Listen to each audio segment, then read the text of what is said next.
distinguida concurrencia, tengan ustedes muy buenas noches. Si para el doctor Guido ha sido grato y ha sido un honor poder estar compartiendo en este momento con sus maestros, yo debiera decir que es grato compartir con los maestros de mis maestros. Entonces, no es la primera vez que estoy invitado a la Academia Nacional de Medicina y la verdad que es cada vez un reto. Y espero en los próximos minutos poder compartir un poco del trabajo que se está desarrollando en el área de neurogenética en el país. Debo mencionar que además de ser investigador del Centro de Investigación Básica en Neurogenética, también soy el médico tratante de muchos de los pacientes y eso sí representa cierto conflicto de interés que sí declaro. En este modelo de lo que se considera investigación translacional,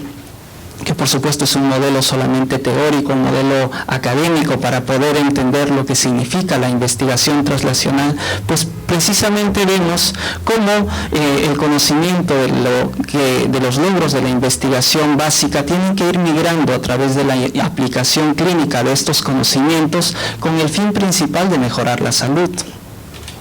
Y es precisamente en estos intermedios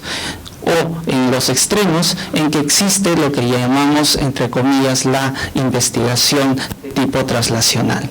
En neurogenética, pues precisamente este modelo calza perfectamente, ya que a nivel de la investigación básica podemos entender mecanismos moleculares de las diversas enfermedades del sistema nervioso con componente genético, que a decir verdad deberían ser todas, y la caracterización clínica de estas enfermedades, tanto de las formas monogénicas de enfermedades neurológicas como de las formas de herencia compleja, como Parkinson o Alzheimer, por ejemplo, y finalmente poder aplicar ambos conocimientos para poder llegar a lo que se llama la atención integral de estas enfermedades, muchas de ellas consideradas enfermedades raras o huérfanas. La frecuencia de estas enfermedades es muy baja, sin embargo, por el componente hereditario y familiar, muchas veces el impacto que tienen estas enfermedades en la salud, el impacto socioeconómico, el impacto a nivel de grupos familiares es muy grande y muchas veces está bastante subdiagnosticado y no necesariamente está bastante conocido en lugares o países como el nuestro. Pues bien, en el Perú la neurogenética nace como todo en la historia por el esfuerzo de muy pocas personas, y es en el año de 1995 cuando una bastante conspicua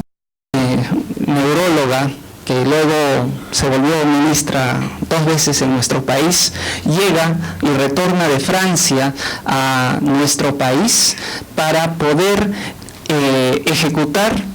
el trabajo aprendido durante 3 años en el Hospital de la Salpêtrière en París.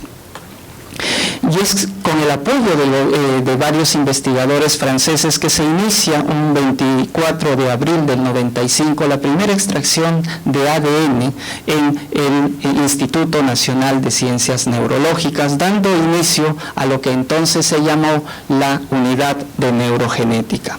Para el año 2000, por primera vez en la institución, se genotipifica por procedimientos de PCR molecular, de PCR convencional, el gen del Huntington,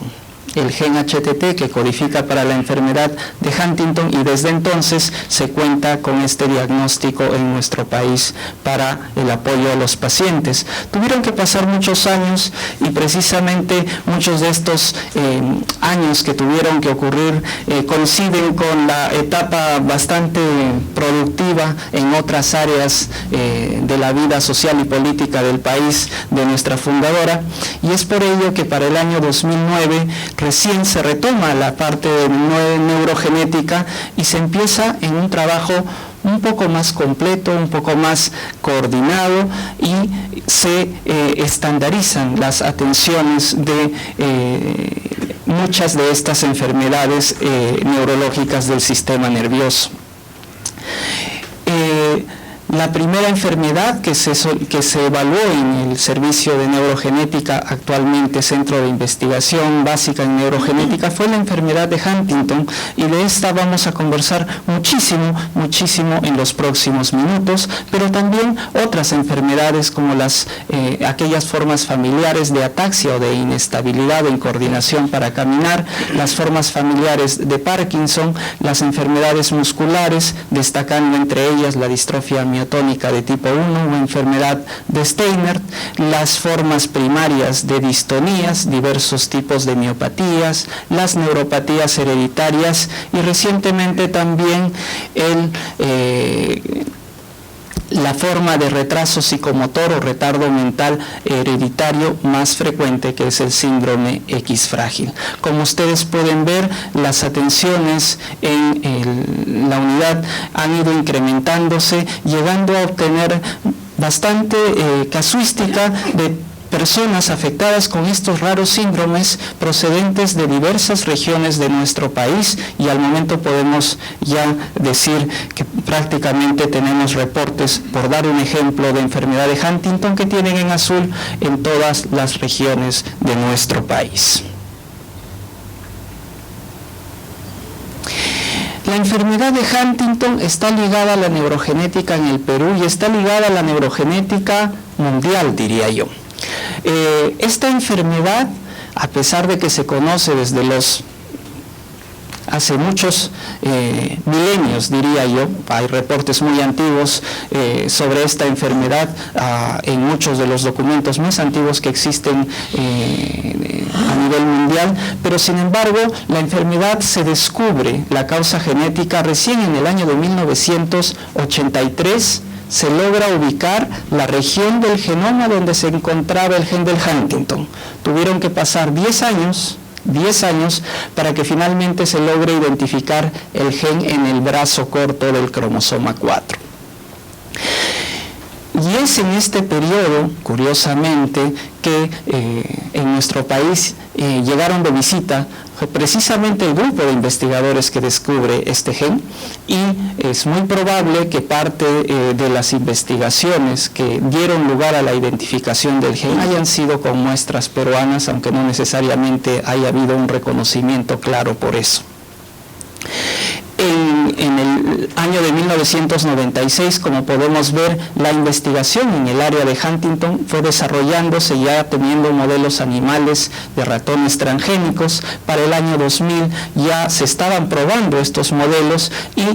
finalmente, aunque todavía no se conoce o no se encuentra una cura o un tratamiento efectivo para esta enfermedad, se han desarrollado iniciativas mundiales, teniendo en cuenta la rareza de la enfermedad, para unir información y hacer un gran estudio descriptivo mundial denominado Enroll-HD, que tiene como fin precisamente probar nuevas dianas terapéuticas en estas poblaciones. Si a nivel mundial teníamos esta historia de la enfermedad de Huntington, pues en nuestro país hubo una historia paralela que empieza en el año de 1950 con una tesis de pregrado del profesor Saavedra, en la que describe una gran familia bastante numerosa en el Valle de Cotahuasi, en Arequipa. Muchas décadas después, el profesor Cuba, profesor emérito de nuestra institución, del Instituto de Ciencias Neurológicas, junto con su equipo, que incluía al profesor Torres, actual jefe del servicio del Departamento de Enfermedades Neurodegenerativas, describieron, y por muchos años, muchos casos provenientes de una región en particular en el país, que era el Valle de Cañete, con frecuencias altísimas, entendiendo que la frecuencia de enfermedad de Huntington va de 1 a 10 casos por 100.000 habitantes como frecuencia promedio mundial. Está descrito que en el Valle de Cañete podemos llegar hasta alrededor de 10 veces esta frecuencia mundial. siendo uno de los lugares en el mundo con mayor frecuencia de enfermedad de Huntington aparentemente. Y es por eso que continúan mucho las descripciones, y ya a partir del año 2000 es que se cuenta con el apoyo de la recientemente creada unidad de neurogenética con el diagnóstico molecular, y es a partir de ese diagnóstico que se cuentan con tecnologías como PCR convencional y otras tecnologías moleculares que permitieron abrir otros diagnósticos también en otras enfermedades. Actualmente la enfermedad de Huntington tiene mucha importancia en el Centro de Investigación Básica en Neurogenética, y hay muchas líneas de investigación desarrollándose en este momento, tanto desde el área básica como estudios de haplotipos para determinar el origen de la mutación, que aparentemente no sería una mutación que haya venido de Europa como clásicamente se creía, sino probablemente ha sido una mutación originaria nuestra. Estamos por publicar estos resultados y esperamos compartirlos con ustedes en un momento próximo.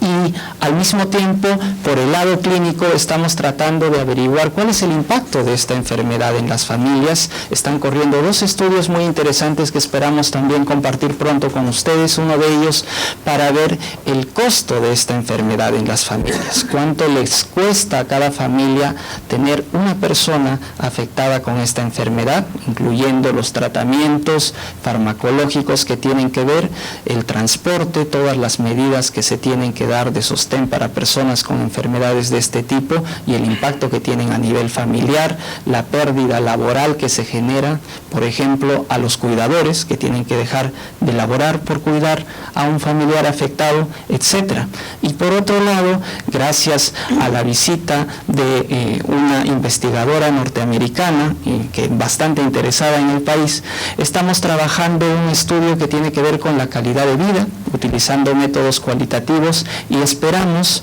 poder tener de la boca de los pacientes, de las familias y de las personas en riesgo, saber exactamente cuáles son las necesidades que tienen estas personas. Nosotros como médicos o como profesionales de la salud podríamos tener una idea de qué necesidades tienen, y no necesariamente ser las necesidades reales de muchas de estas familias, y esperamos que esta información sea muy útil. Va a ser el primer estudio que se va a realizar en países en vías de desarrollo como el nuestro, ya que estudios de este tipo en países del primer mundo ya se han dado, pero esperamos y creemos que las respuestas van a ser bastante diferentes a las que ya están reportadas actualmente en la literatura. Otra enfermedad de mucho interés recientemente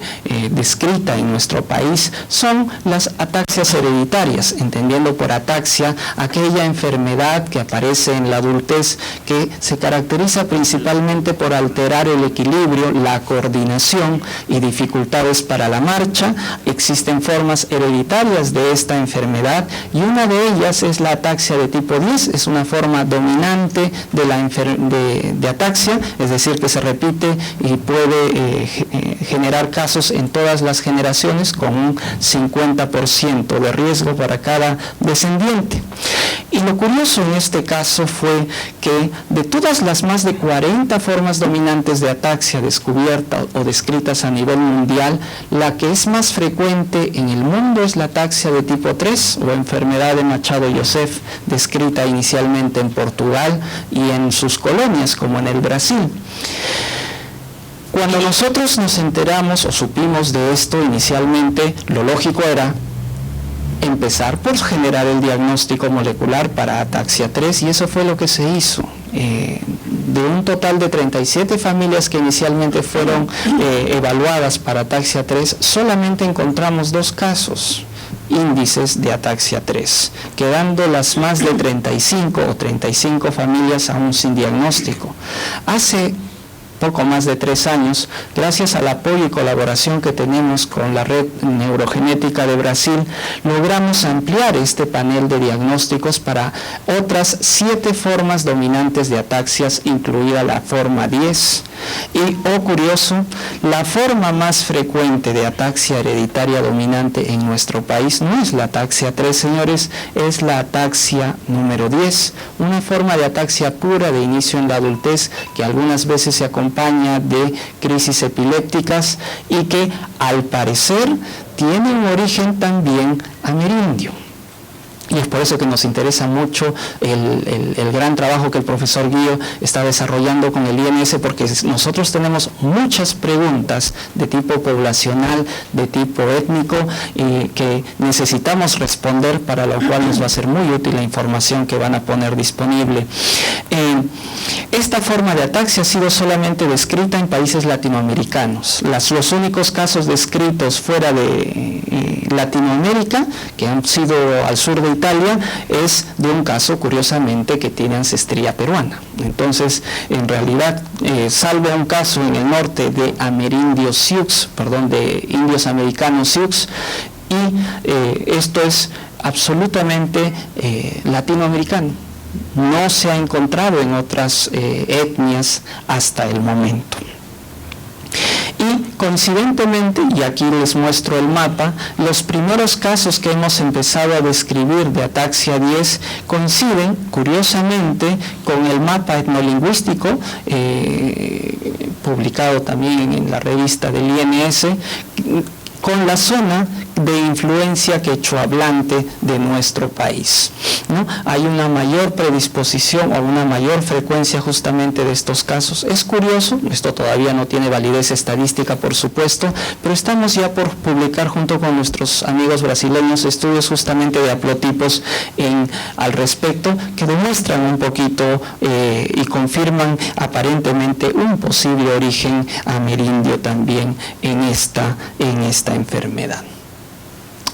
Pasamos a las enfermedades un poco más frecuentes, la enfermedad de Parkinson, por dar un solo ejemplo. Y gracias a un consorcio latinoamericano del cual formamos parte para el estudio de la genética de Parkinson, se ha podido agregar información que era ausente en nuestro país hasta hace unos años sobre la frecuencia de varias variantes patogénicas de forma de la enfermedad de Parkinson. Por darles un ejemplo, el gen PARC8 o gen LARC2, cuya mutación más frecuente es la G2019S, ha estado hasta hace unos pocos años descrita prácticamente en todas partes del mundo, a excepción de un gran agujero, un gran vacío en Latinoamérica. Y gracias a este consorcio ya podemos decir que la frecuencia, que por cierto es bastante baja con respecto a otros países de esta mutación en nuestra población, y asimismo con este mismo consorcio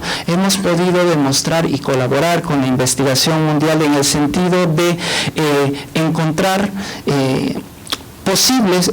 mejor dicho, probar algunas variantes que habían sido consideradas patogénicas en otras poblaciones y que en realidad son variantes, o mejor dicho, polimorfismos altamente frecuentes de la población mestiza y de la población amerindia en nuestra población, lo cual quiere decir que en parte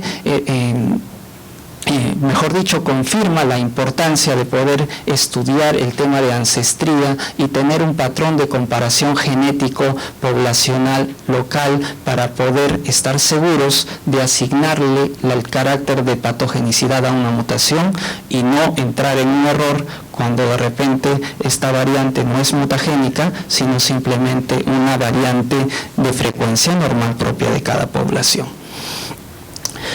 La importancia del trabajo en equipo creo que es una de las fortalezas que ha tenido el centro en los últimos años, y el trabajo colaborativo ha sido bastante fructífero y exitoso. Debo destacar el trabajo que se está haciendo con, en particular, la Universidad Nacional del Altiplano, donde además de trabajar aspectos que tienen que ver con genética de poblaciones, ya que estamos tratando de establecer la diversidad genética en población amerindia para los los 12 genes más frecuentes de Parkinson en nuestra población. Además de eso, estamos haciendo transferencia tecnológica. Estamos tratando de apoyar el desarrollo y en el despegue de la Universidad del Altiplano y de su mega laboratorio de biología molecular para que ellos puedan también ser líderes en esta área. Y es importante justamente y grato para nosotros que este empoderamiento se está dando. Por supuesto que tiene un proceso y esperamos muy pronto poder compartir información y productos científicos que se hayan hecho directamente en la Universidad del Altiplano. El trabajo que realizamos en la red de salud Cañete y Yauyos, precisamente por el foco de Cañete, por el foco de Huntington tan alto en Cañete, también es bastante importante. Hay un trabajo de comunidad bastante fuerte y regular en este momento que cada vez está siendo más insuficiente y la verdad que la frecuencia aparentemente es muchísimo mayor que la inicialmente reportada. Nuestros colaboradores del extranjero también siempre nos han permitido el trabajo conjunto.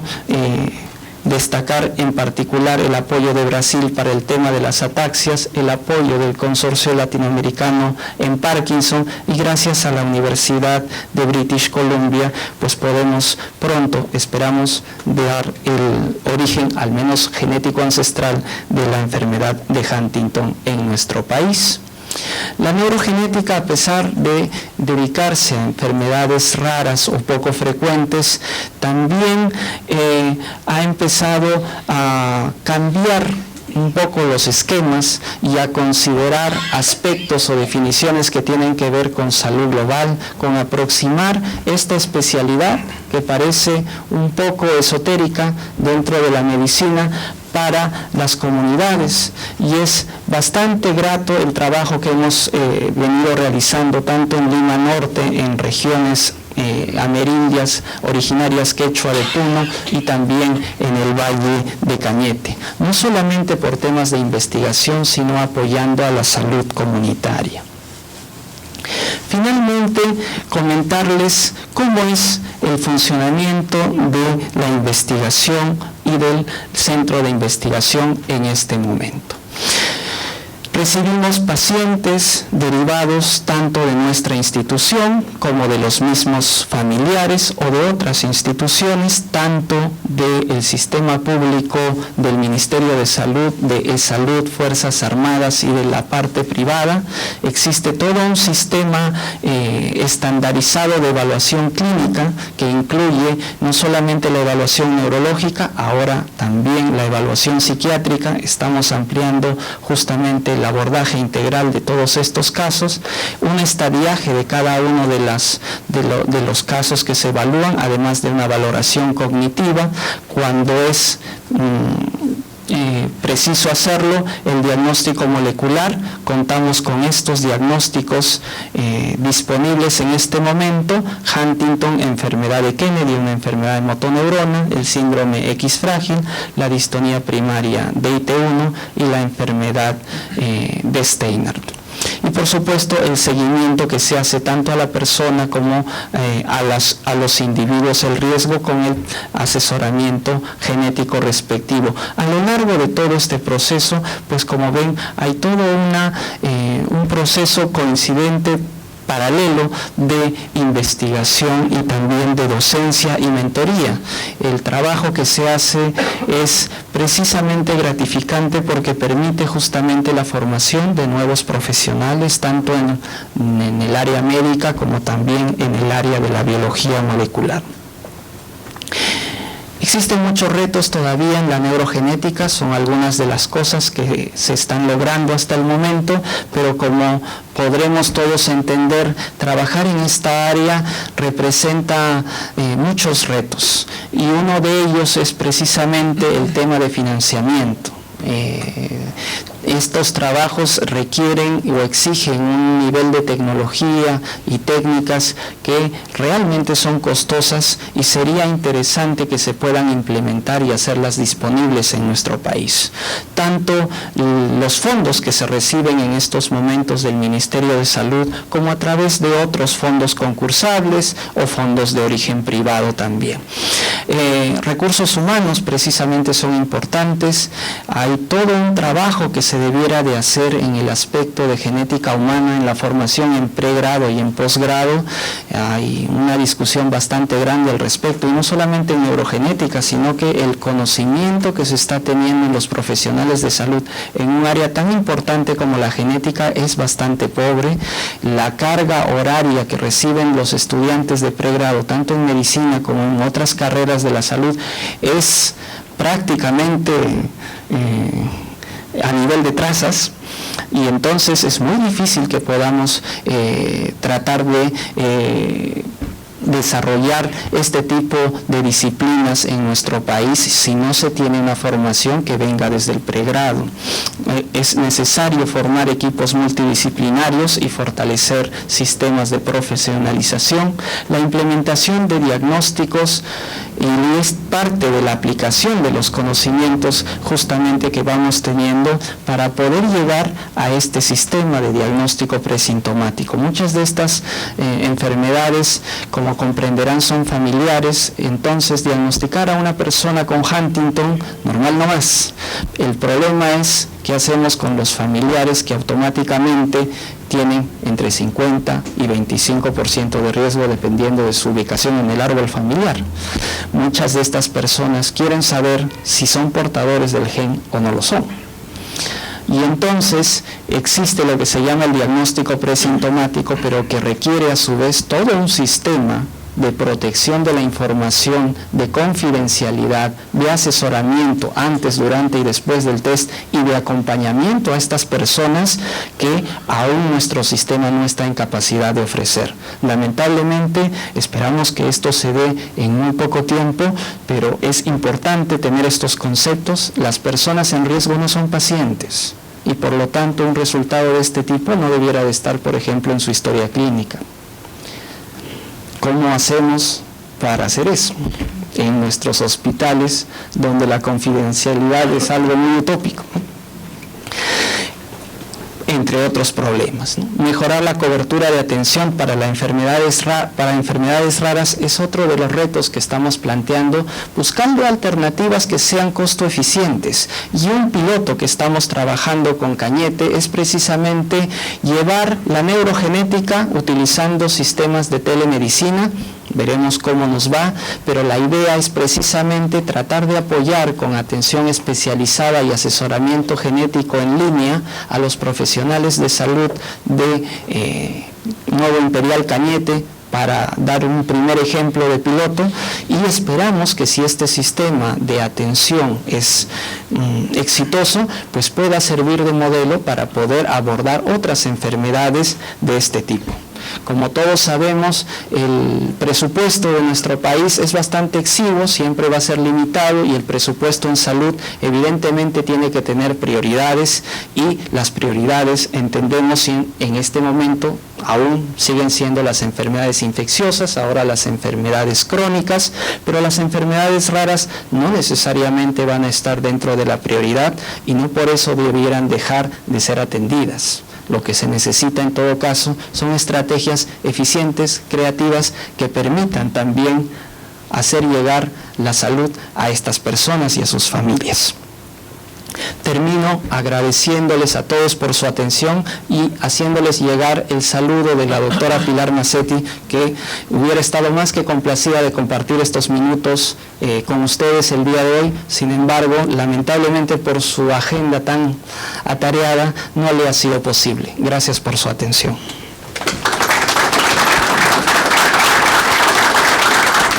Muchas gracias, doctor Conejo, por su presentación bastante integral sobre la neurogenética en Perú y de la constancia en el por su participación. Muchas gracias, doctor. Gracias.